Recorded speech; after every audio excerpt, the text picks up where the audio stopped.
ஸ்ரீதர் என்ன கொள்கை என்ன பேசுகிறாரு, போகிற போக்கில் பேசுகிறாரு, டைலாகாக பேசுகிறாரு, சினிமா பேசுகிறாருன்னு தொடர்ந்து விமர்சனம் வச்சுட்டே வந்தீங்க.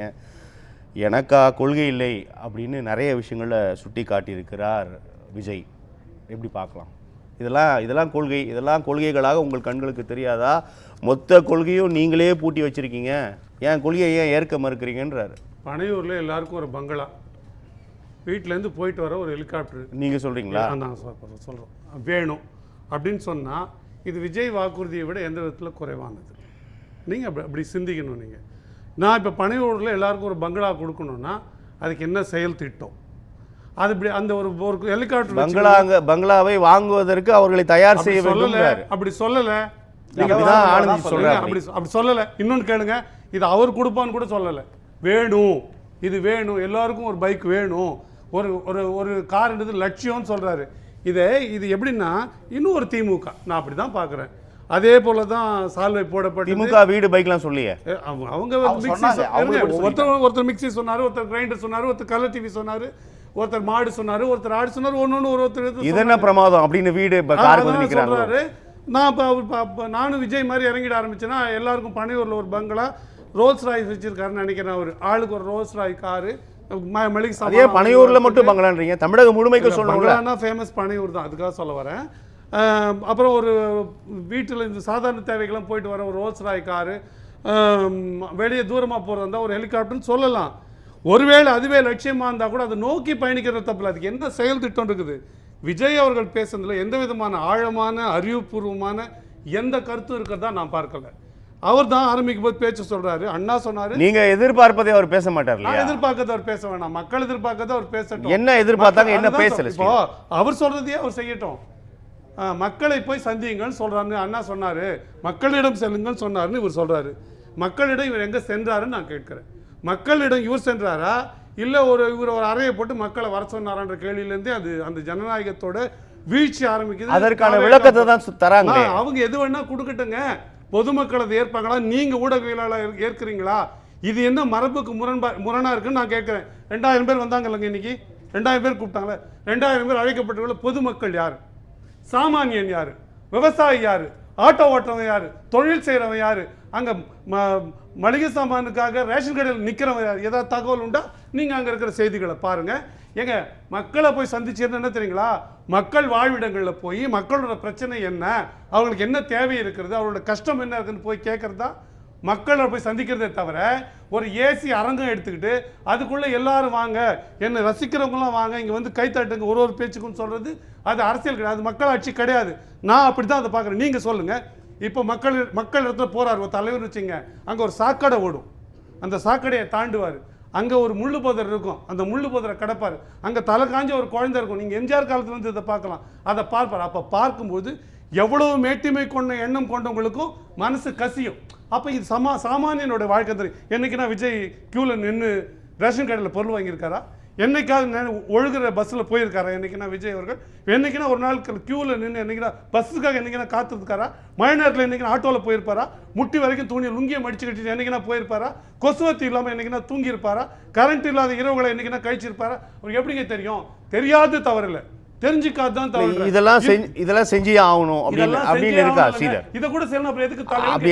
இல்ல இதை கூட செய்யணும், அப்புறம் எதுக்கு? வேற என்ன செய்யணும் சொல்லுங்க? ஒரு தலைவர் என்ன செய்யணும்? அப்ப தலைவர்னா எத்தனை பேர் சேர்த்தாலும் அவங்களுக்கு வீட்டுக்கு வர வச்சு பார்க்கணும், மக்கள் சந்திப்புன்ற பேரில் ஒரு மண்டபத்தை வச்சுட்டு எல்லாரையும் வந்து பார்க்கணும். இதுதான் தலைவர் செய்வது தான். நீங்கள் சொல்லுங்க, நான் கேட்குறேன். இதில் என்ன இதை எங்க அவர் படுத்திருக்கிறது எல்லோரும் விரும்பக்கூடிய ஆசை. எல்லாருக்கும் ஒரு வீடு இருந்தால், இப்போ உங்களுக்கு ஒரு வீடு இருக்கு, வீடே இருக்கு, இன்னொரு வீடு இருந்தா நீங்க வேணானுவீங்களா? ரொம்ப மகிழ்ச்சியா இருக்கு. ஒரு பைக் இன்னொரு பைக் இருந்தா வேணானுவீங்களா? வர்றதுக்கு என்ன வழி? இப்போ இங்கே சொல்றாங்க, நீங்க நிர்வாகத்தை சொல்றாங்கன்னா என்ன சொல்லுங்க? சரிங்க, சம்பளம் எவ்வளவு கொடுப்பீங்கன்னு கேட்பீங்கல்ல? இந்த செயல் திட்டத்தை இன்னைக்கு ரேஷன் கார்டு படி 2.17 கோடி ரேஷன் கார்டு இருக்கு. 2.17 கோடி வீடு நீங்க கொடுக்கணும். ரேஷன் கார்டு படி 2.17 கோடி வீடு நீங்க கொடுக்கணும்னா ஒரு வீடு 5 சென்ட்னா கணக்கு போட்டுங்க எத்தனை ஏக்கர் வேணும்னு. நான் கொடுக்கிறேன்னு சொல்லல, அதை வாங்குவதற்கான வாழ்வாதாரத்தை உயர்த்துவேன். எப்படி நான் சொல்லுவேன்? எல்லாருமே பில் கேட்ஸ் ஆக்குவேன் சொல்லுங்க, எல்லாருமே எலான் மஸ்க் ஆக்குவேன் சொல்லுங்க, எல்லாரையும் இல்லைன்னா சம்சா போட்டு பிரதம மந்திரி ஆக்க சொல்லுவேன் சொல்லுங்க, எல்லாம் சம்சா கடை வச்சு அதானி அவங்க சொல்லுங்கன்ற. எங்க ஒரு திமுக பேரை சொல்றதுக்கு அவங்களுக்கு வீரம் இல்லை, தைரியம் இல்லை.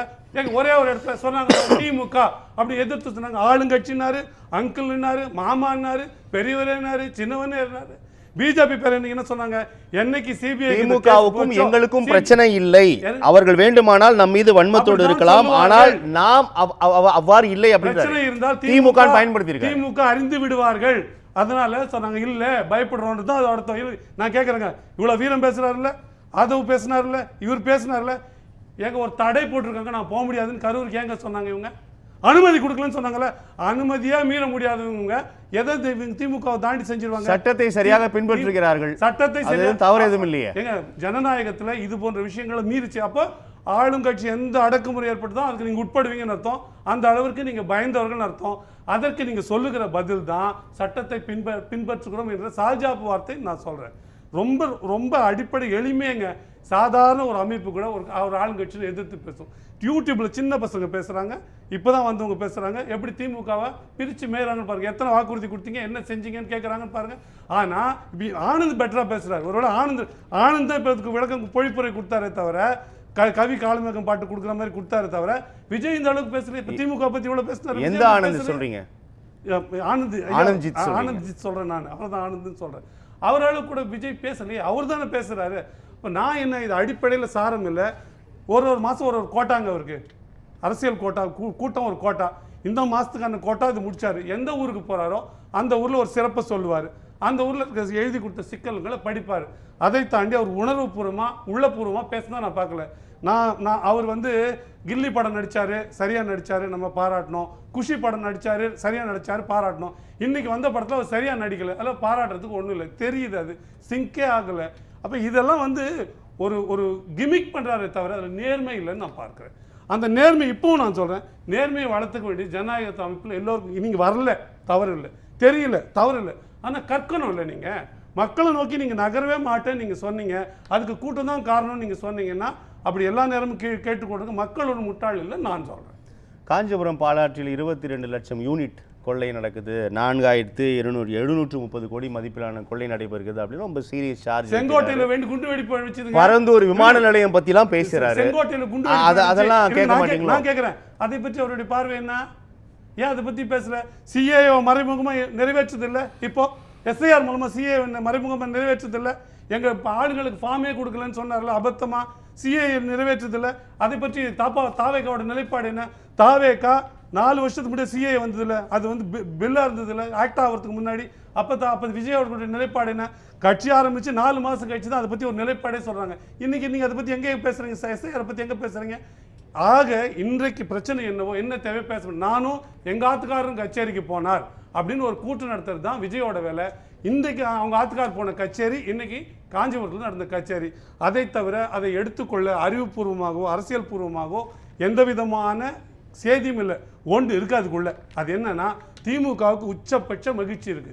திமுகவுக்கு இது போல அட்டை கத்தி வீசுபவர்கள் எதிர்கட்சியா வந்தா இல்ல, இவர்களை எதிரிகளா கட்டமைச்சுக்கிட்டா, பாஜக தாவேகா மாதிரி போன்ற ஆட்களை எதிர் அமைப்புகளா கட்டமைச்சுக்கிட்டா. திமுக மட்டும் தான் பேசுறாரு அப்படின்னா அவர் மேல வைக்கப்படுகின்ற விமர்சனமே நீங்க திமுக ரொம்ப மகிழ்ச்சியா இருக்குன்னு சொல்றீங்க. ஆமாங்க, ஏற்றுக்கிட்டா. திமுக இது சாதாரண அரசியலுங்க, உங்களுக்கு ஸ்ட்ராட்டஜி இது. அப்படி அவர் வந்தாலும் பரவாயில்லன்னு திமுக நினைச்சதுன்னா அதற்கான ஊக்குவிப்பு அதை பண்ணும்போது தன்னெழுச்சியா திமுக எதிரான வாக்குகள் சேதரும், அதன் மூலமா திமுக லாபம் அடைகின்றது திமுகவோட கணக்கு. அப்ப திமுகவோட மன மகிழ்ச்சிக்கு அதோட ஒத்திசைவுக்கு பாடுபடுத்துன்னு தான் நம்ம புரிஞ்சுக்க வேண்டியதா இருக்கே தவிர மற்றபடி அதுல எந்த செய்தியும் இல்லைன்னு தான் நான் நம்ம பேசலாம். ஸ்ரீதர் திரு